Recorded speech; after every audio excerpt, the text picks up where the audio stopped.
Yes.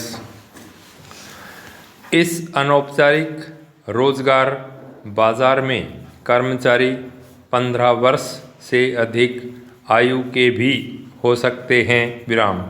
उन्हें 15,000 रुपये वेतन दिया जाता है। विराम।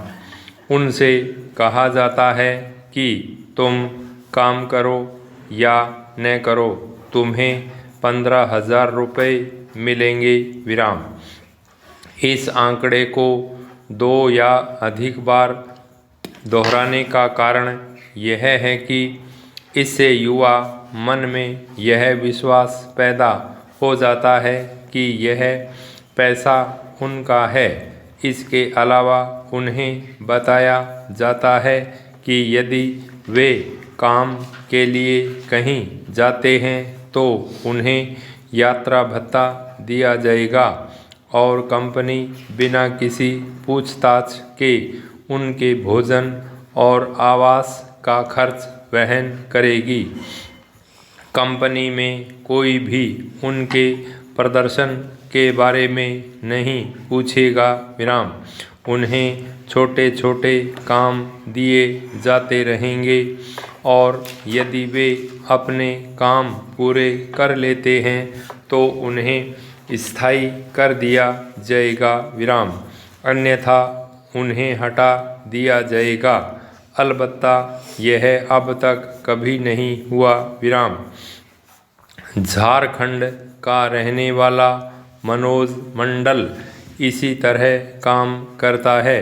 वह बिहार के साहिबगंज जैसे ग्रामीण इलाकों में जाकर कम पढ़े लिखे युवाओं की पहचान करता है जिन्हें पैसों की ज़रूरत होती है ताकि वे मोबाइल फ़ोन, अच्छे कपड़े, जूते खरीद सकें और कुछ मनोरंजन का भी मज़ा ले सके। विराम। इस तरह करण कुमार और उसके 15 वर्षीय नाबालिग भाई को इस काम के लिए चुना गया। विराम।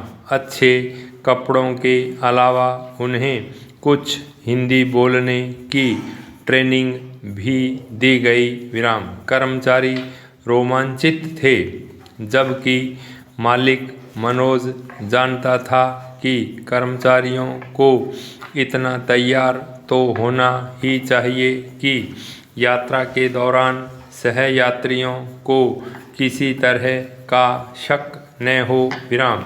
फिर उन्हें आत्मरक्षा के बहाने अलग से हथियार चलाने की ट्रेनिंग दी जाती है और किसी के विरोध करने पर उनका इस्तेमाल करना सिखाया जाता है। इस उम्र में ये सारी गतिविधियां उन्हें आकर्षित करती हैं। सभी स्तरों की ट्रेनिंग के बाद उन्हें गोरखपुर और आसपास के ज़िलों जैसे संत कबीर नगर, महाराजगंज, कुशीनगर के रेलवे स्टेशनों पर ऑन जॉब ट्रेनिंग के लिए ले जाया जाता है। विराम। वहाँ उन्हें व्यस्त बाज़ारों और रेलवे स्टेशनों से लोगों के मोबाइल फ़ोन चुराने के लिए कहा जाता है। चुराए गए फ़ोन को एक गिरोह को सौंप दिया जाता है जो उन्हें सीमा पार बांग्लादेश और नेपाल भेज देता है। इससे चोरी गए फ़ोन को ट्रैक करने और गिरोह के पकड़े जाने की संभावना कम हो जाती है। विराम। इस आत्मविश्वासी गिरोह को पिछले शुक्रवार को गोरखपुर जीआरपी के एसपी संदीप कुमार मीना ने 200 से ज़्यादा सीसीटीवी कैमरों की फुटेज खंगालने के बाद धर पकड़ा।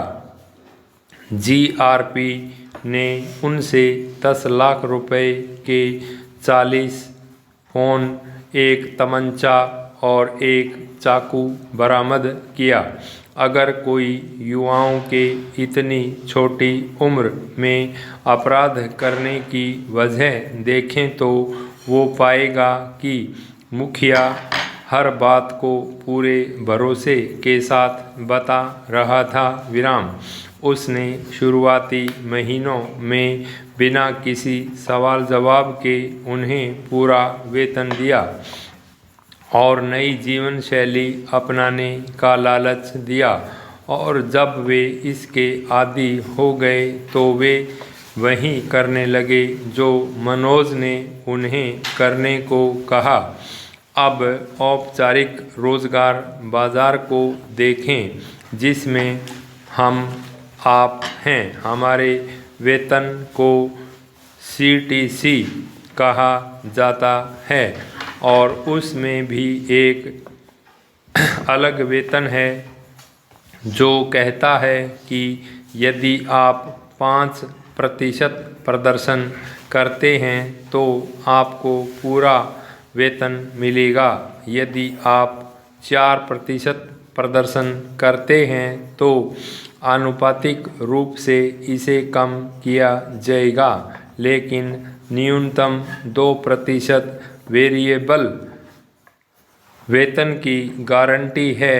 जबकि औपचारिक रोजगार के पहले वर्ष को पूरा करने के बाद ही इन यदि और लेकिन को प्रस्तुत करना चाहिए।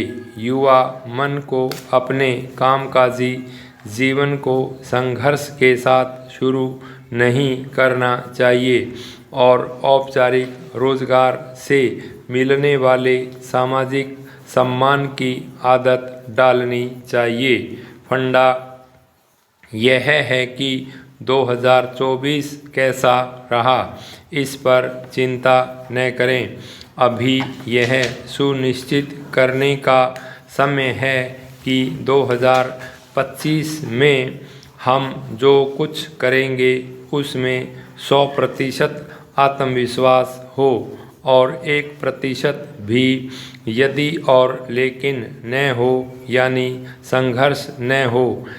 यह तय करने का एकमात्र तरीका है कि अगली पीढ़ी आत्मविश्वास के साथ सकारात्मकता को अपनाए।